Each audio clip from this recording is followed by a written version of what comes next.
C'est dépersonnalisant, c'est liberticide, c'est culpabilisant. Le développement personnel avec sa dimension bullshit. Vous le traduiriez comment ? Par connerie. Dépersonnalisant, culpabilisant, irresponsable socialement, voilà comment on décrit le développement personnel. C'est ce qu'affirment sans détour les sceptiques du développement personnel, y compris la philosophe Julia de Funès. Donc je me pose la question, est-ce que mon métier est une arnaque ? Est-ce que je me serais trompé ? On va voir ma réponse.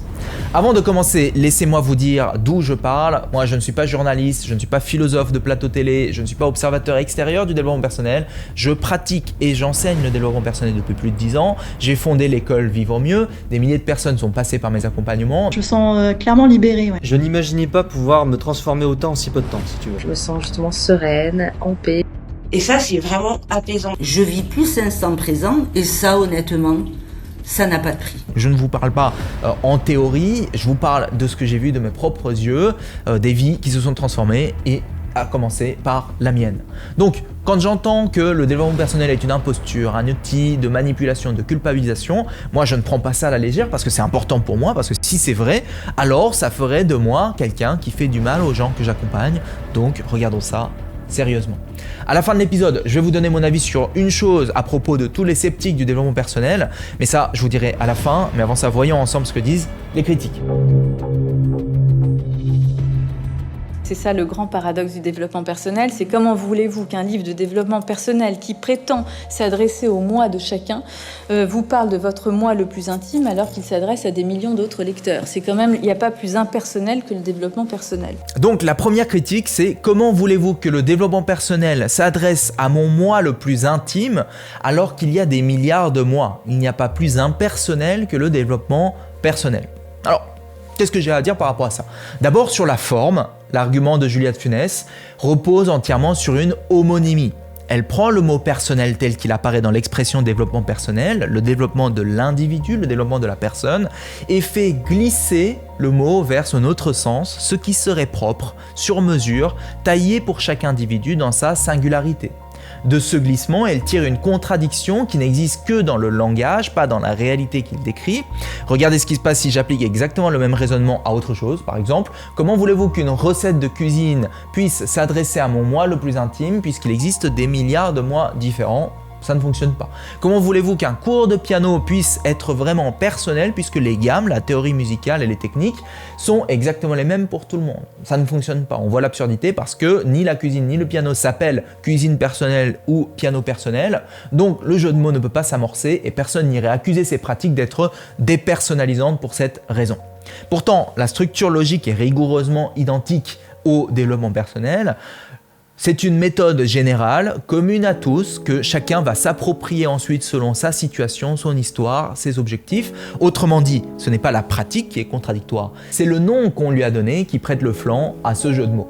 Si le développement personnel s'appelait développement de la conscience, éveil ou travail sur soi, la formule choc de Julia de Funès n'aurait plus aucune prise, alors même que la pratique resterait rigoureusement la même. Une critique qui s'effondre dès qu'on change l'étiquette, sans que rien ne change dans la chose elle-même, n'est pas une critique de fond. C'est juste un artifice rhétorique qui joue sur les mots plutôt que sur les idées. Alors, sur le fond, ce que l'argument de Julia de Funès sous-entend, c'est en réalité le développement personnel est une imposture parce qu'il propose une approche qui est générale et cette approche générale ne saurait s'adapter à la singularité de chacun. C'est-à-dire, en fait, qu'elle affirme qu'une approche générale ne saurait pas aider chaque individu parce que chaque individu est différent. Or, si cette affirmation est vraie, comment pourrait-on expliquer la médecine ? Quand la médecine étudie le fonctionnement du corps humain pour en comprendre les grands principes, puis élabore des traitements adaptés à chaque maladie, et enfin ajuste ce traitement à la situation particulière de chaque patient.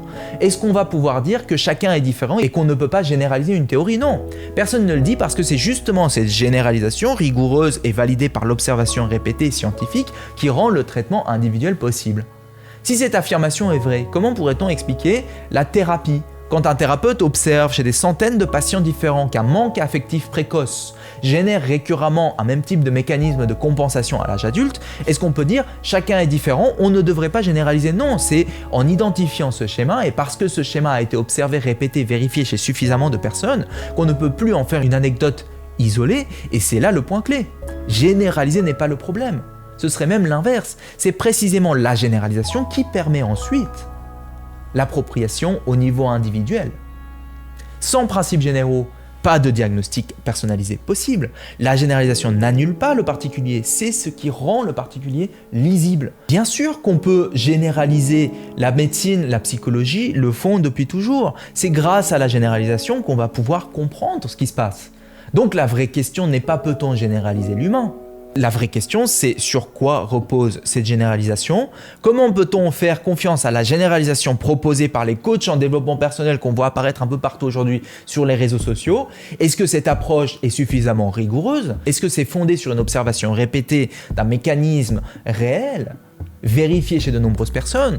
Ou est-ce qu'on est en train d'écouter une intuition érigée en vérité universelle sans jamais avoir été mise à l'épreuve? C'est ça la vraie question. C'est cette distinction-là qui va venir séparer une approche rigoureuse, sérieuse de développement personnel à une approche qui n'est pas rigoureuse. Ce n'est pas la généralisation qui est remise en cause, c'est la rigueur de ce sur quoi on généralise. C'est très culpabilisant parce qu'aujourd'hui, avec tous les outils qu'on a, tous les ouvrages qu'on a pour développer son bien-être, finalement, quand on n'est pas heureux, on se dit c'est de notre faute. J'ai des psys, j'ai des psychothérapeutes, j'ai des coachs, j'ai des chief happiness officers en entreprise, j'ai tout. Mais donc, si je suis pas heureuse, c'est que c'est bien de ma faute. Donc, c'est très culpabilisant pour le lecteur. Ensuite, Julia de Funès dit « Le développement personnel est culpabilisant parce qu'aujourd'hui, avec tous les outils qu'on a pour développer son bien-être, si je ne suis pas heureux, c'est de ma faute. J'ai des psys, des thérapeutes, des coachs. Si je ne suis pas heureux, c'est très culpabilisant pour moi. » Ici, Julia de Funès fait la critique du développement personnel qui serait culpabilisant. Or, si on dit qu'en cas d'échec, le développement personnel est culpabilisant, il faudrait le dire de tout. Tout est culpabilisant en cas d'échec. Ce n'est pas le développement personnel qui est culpabilisant, c'est l'échec qui est culpabilisant. Le piano aussi est culpabilisant puisque celui qui ne progresse pas alors qu'il a un excellent professeur va finir par abandonner, se sentir mal et culpabiliser. L'école aussi est culpabilisante puisque l'adolescent qui est en échec alors qu'il a de bons professeurs et une bonne institution et une bonne éducation, va abandonner et va culpabiliser de ne pas avoir réussi. Le monde du travail est culpabilisant puisque si je suis bien encadré, que j'ai un bon CV, que j'ai fait de bonnes études, mais que malgré tout je n'arrive pas à avoir une bonne progression de carrière, à être épanoui au travail, alors que j'avais tout pour réussir, j'ai échoué. Et si j'ai échoué, je vais culpabiliser.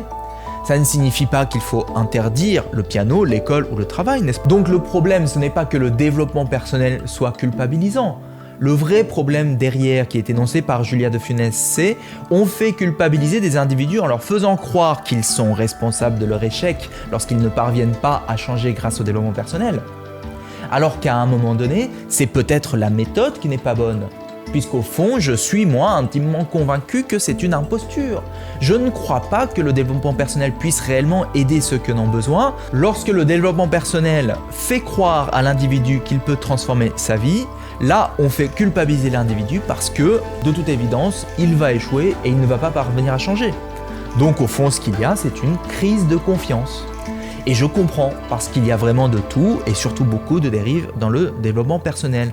Or, quand on pense à la médecine, on ne pense pas d'abord aux possibilités d'échouer et à la culpabilité que je vais ressentir si en utilisant la médecine, je n'ai pas réussi à améliorer ma santé. Je vais d'abord penser aux bienfaits de la médecine. Quand je pense à un prof de piano, je ne vais pas d'abord penser aux possibilités d'échouer et au sentiment de culpabilité que je vais ressentir parce que je ne réussis pas. Je vais d'abord penser à la qualité pédagogique du professeur de piano et des possibilités de réussite. Je comprends que pour quelqu'un comme Julia de Funès, qui ne croit pas au développement personnel, ça semble logique d'affirmer que le développement personnel est culpabilisant parce que celui qui ne va pas y arriver, il va se dire que c'est de sa faute. Mais avant de penser à la culpabilité du pratiquant qui va échouer, peut-être qu'on peut s'attendre à ce qu'il réussisse. Et si vous vous mettiez à ma place et que vous voyez ce que moi je vois, ce qu'on peut vraiment faire avec le développement personnel, la longue liste de gens qui utilisent le développement personnel pour vraiment transformer leur vie, vous vous attendriez à la même chose que moi. Vous vous attendriez à ce que la personne qui pratique le développement personnel réussisse. Donc le vrai sujet, ce n'est pas que le développement personnel est culpabilisant, le vrai sujet c'est je ne crois pas au développement personnel, il y a une vraie crise de confiance. Et ça, c'est un vrai message qui doit être entendu. Et ça, je suis d'accord. Comme tout corps de métier digne de ce nom, c'est à chacun de nous, praticiens, professionnels du développement personnel, d'avoir des standards, de faire notre job en toute sincérité, authenticité, en tenant nos promesses et surtout faire notre travail avec compétence afin de délivrer de vrais résultats à ceux qu'on accompagne. C'est ainsi qu'on sortira de la crise de confiance exprimée, en fin de compte, par Julia de Funès qui dit en gros « je ne crois pas que ça fonctionne ». Troisièmement, regardez cet extrait. La véritable question qu'il pose, c'est est-ce que, au niveau collectif, au niveau de la société, les réponses qu'il apporte sont les bonnes, et est-ce qu'on peut réellement aller mieux sur le long terme quand on est dans un système tout entier qui peut dysfonctionner. Le problème du développement personnel, c'est qu'il va déplacer la responsabilité sur l'individu seul. Si on n'est pas heureux, c'est parce que soi-même on est défaillant. À aucun moment on va essayer de dire oui, mais il y a un certain nombre de facteurs environnementaux, sociaux. Si tu n'es pas heureux, c'est de ta faute. C'est ça. Parce que tu as les ressources en toi pour aller mieux. Exactement, c'est ça. Finalement, se dire peu importe ce qui vous arrive, vous allez méditer une demi-heure et ça ira mieux derrière. On dit qu'on déplace la responsabilité du bonheur sur l'individu plutôt que sur le système, le collectif. C'est une critique récurrente du développement personnel. Le système est défaillant et collectivement, il faut améliorer le système. Or, le développement personnel ne se focalise que sur l'aide de l'individu. Ma réponse, bien sûr, le système est perfectible, il est défaillant, il est inégalitaire. Non, les individus ne sont pas les seuls responsables de ce qui leur arrive. Ok, maintenant, quoi ? Par analogie, c'est au niveau du collectif qu'il faut concevoir une société dans laquelle on retrouve davantage de sens. Ok, mais en attendant, le gars qui est en dépression et qui a besoin d'aide pour retrouver du sens et l'envie d'aller de l'avant, il fait quoi ? C'est au niveau du collectif qu'il faut réfléchir à un système éducatif efficace. Il y a un système éducatif qui est défaillant. Ok, mais en attendant, le gamin qui est dans le système éducatif défaillant, il est en train d'échouer à l'école et il a besoin de quelqu'un pour l'aider à s'en sortir. Qu'est-ce qu'on fait de ce gamin ? Ok, c'est au niveau du collectif qu'il faut réfléchir à la suppression du tabac parce qu'il nuit à la santé. Ok, mais en attendant, le mec qui a le cancer du poumon et qui a besoin qu'on traite son cancer, qu'est-ce qu'on fait ? Le système est défaillant, d'accord, mais en attendant, le temps qu'on réfléchisse à l'amélioration du système, qu'est-ce qu'on fait ? Le gars qui a subi la défaillance du système, il va rester malheureux toute sa vie dans son coin en attendant que le système soit réparé. Non, l'individu, lui, il faut qu'il avance. Il ne peut pas attendre qu'on vienne réparer le système. Ces gens n'ont pas le temps d'attendre que le système défaillant soit réparé. Donc ce n'est pas que le développement personnel déplace la responsabilité du bonheur sur l'individu dans un système défaillant. C'est pendant que d'autres réfléchissent à l'amélioration du système, et c'est tout à leur honneur, en attendant, on a des praticiens en développement personnel qui sont là pour aider l'individu. Le développement personnel sert à réparer les défaillances engendrées par le système, aider des gens qui ont perdu confiance en eux à le retrouver, aider des gens blessés à guérir, aider des gens qui ont été dévalorisés, mis de côté à reprendre le contrôle, plutôt que de baisser les bras parce que le système est défaillant et de se dire « je n'ai pas de prise, je suis obligé de subir », lui dire « remarque, tu as quand même du contrôle sur ça et ça et ça. Tu as la possibilité de te dire que non, ce n'est pas terminé pour toi. Tu ne vas pas subir toute ta vie. Tu tiens bon, tu avances et tu vas changer ta vie, même si les chances ne sont pas de ton côté. C'est ça le développement personnel. Vous vous souvenez qu'en début de cet épisode, j'ai dit que tous les sceptiques du développement personnel, ils avaient une chose en commun ? Mais la voici. Le développement personnel, avec sa dimension bullshit, voilà, je le dis comme ça, a éveillé Vous quand le même... traduiriez comment ? Par connerie. Je vais vous dire quelque chose, j'ai jamais médité de ma vie, j'ai essayé une fois, j'ai eu un fou rire, j'ai arrêté. Donc je suis pas vraiment bonne. Aucun d'entre eux ne l'a vraiment pratiqué. Ils l'observent, ils le théorisent et ils le commandent depuis l'extérieur. Aucun n'a vécu de l'intérieur le moment où un mécanisme vieux de 20 ans s'est enfin dénoué grâce au développement personnel. Ils critiquent une méthode qu'ils n'ont jamais vraiment pratiquée, ils critiquent une méthode qui n'a jamais été utile pour eux. Eh bien moi si, dans ma vie ça m'a aidé, c'est mon métier, j'ai accompagné des milliers de personnes et j'ai aidé la vie de milliers de personnes et ces milliers de personnes l'ont dit, ma vie s'est transformée. Et vous savez quoi ? Avant, on jugeait des gens qui allaient chez le psychologue, plus aujourd'hui. Eh bien aujourd'hui, on juge encore les gens qui font du développement personnel. Je vous assure que demain ce ne sera plus le cas. Et je vais être honnête avec vous, les sceptiques, ils n'ont pas complètement tort. Parce qu'il y a de tout dans le développement personnel, il y a surtout des dérives. Les principales dérives, je les connais, les promesses exagérées, la compétence, l'incompétence du praticien et les pratiques commerciales excessives. Et l'industrie devrait apprendre à élever ses standards et se professionnaliser, ça c'est un fait. Mais au fond, le développement personnel bien utilisé, c'est un outil formidable, n'en déplaise à Madame de Funès. Au fond, le développement personnel, ce n'est pas une pratique déshumanisante, culpabilisante, irresponsable. C'est une pratique humaine, bienveillante, responsabilisante. Moi, il m'a sorti du vide. Moi, il m'a permis d'avoir confiance en moi, de m'aimer, de vivre de plus belles relations. Il m'a permis de fonder l'école Vivre Mieux, d'enseigner une méthode qui a aidé des milliers de personnes à arrêter de subir leur vie et de vivre une vie consciente, choisie. Quand vous pratiquez le développement personnel, vous trouvez des solutions concrètes que vous ne trouvez pas ailleurs. Ça vous permet de grandir en tant qu'individu, de vous sentir mieux, de trouver votre place dans la société, mieux entrer en lien avec les autres et de vous trouver vous, de ressentir paix, joie, amour. Je le sais parce que je l'ai vécu. Il y aura toujours des sceptiques, mais on peut faire évoluer la tendance. Encore une fois, c'est à chacun de nous, et là je m'adresse aux professionnels du développement personnel, praticiens, professionnels, d'avoir des standards, de faire votre job avec sincérité, authenticité et surtout avec compétence. Et de livrer de vrais résultats aux personnes que vous accompagnez. Et de ne pas faire ce métier si vous ne pouvez pas délivrer le résultat. C'est ainsi qu'on sortira de cette crise de confiance, une vie après l'autre, avec le bouche à oreille. Waouh, j'ai fait cet accompagnement en développement personnel, ça a transformé ma vie. Tu devrais le faire toi aussi. Waouh! Et Madame Juliette Funès, elle va avoir dans son entourage des gens, des enfants, des nièces, des neveux qui auront utilisé le développement personnel et qui auront vu leur vie s'améliorer.